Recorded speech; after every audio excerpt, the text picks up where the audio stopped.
just nipped out, I got one of these VR headsets, got 4 games for it, and I'm going to take a look at it. One game I was really looking forward to was the Days of Thunder game.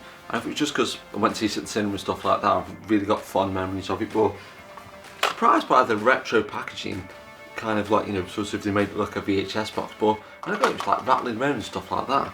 I was like, what's in there? It's actual, like the game disc.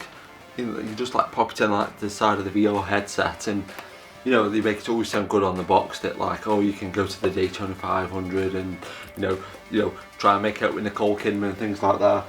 But it might just be me being a little bit rubbish at games. But I literally couldn't get past the hospital section with like Michael Madsen, where you have to race him down the corridor on the wheelchair. But yeah, I'll give it 2 stars out of 5. One game that's based around the 1984 film Police Academy, and it uses that as like a really great jumping off point, because it like encapsulates all 7 movies, and you literally got all the characters from all the films. And it starts off with this great character selection screen where you can literally go through all the characters like Sweet Chalk and Zed, Rosemary Jones, and I think I picked Zed and stuff like that. But you can literally walk around the entire Police Academy, and you can see like Commandant Lassard's house and things like that.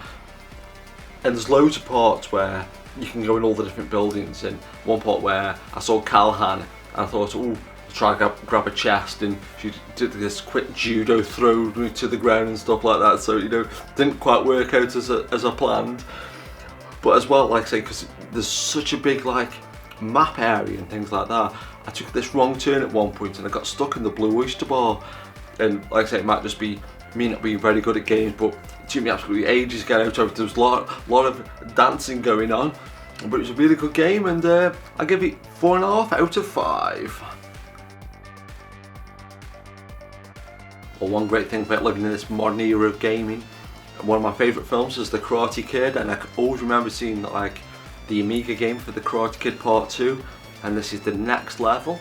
It's the Karate Kid virtual reality game, and there's so much stuff in this game. You can get downloadable characters, you can sort of get Hilary Swank and Jaden Smith for like the extra Karate Kids and stuff.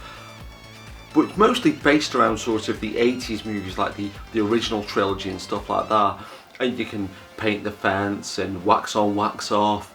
And there's probably the best stage in the entire game, apart from the All Valley Karate Championship at the end, is you can use like these virtual reality chopsticks for like catch a fly, and it was just that beginner look, but I got it, and it was like, you know, and now I can accomplish anything. But yeah, it's a really good game, and it's about 4 stars out of 5, I think. It's pretty good. One thing I noticed, it was on the VR App Store, which is like a great name for something, isn't it? But it was the VHS Simulator. And as soon as I saw it, I thought, oh, here we go. I know it's like fashionable nowadays to like old technology, but it's kind of actually kind of cool in a way, especially like the menu system. You walk in this like, you know, like recreation of a video shop, and there's loads of great titles in there, like all in keeping with the era, things like Choppy Mall and Killer Clowns from Outer Space and stuff like that.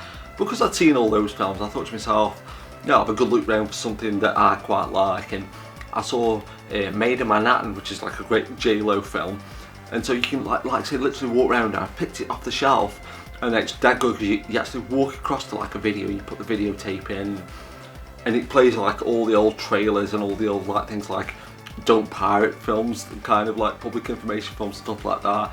And when it gets to the end of the tape as well, it does that great thing where when people have stopped the tape because of the credits, you see that like great line go across and things like that, and you have to wait for the tape rewind, and it's okay, but it's not perfect.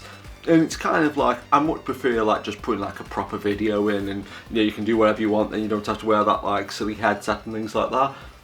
But like I say, I much prefer the proper thing. But 1.5 stars out of 5 maybe.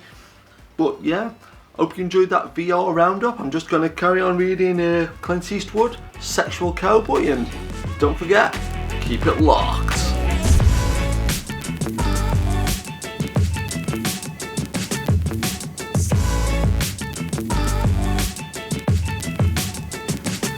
This is a karate dojo, not a knitting class.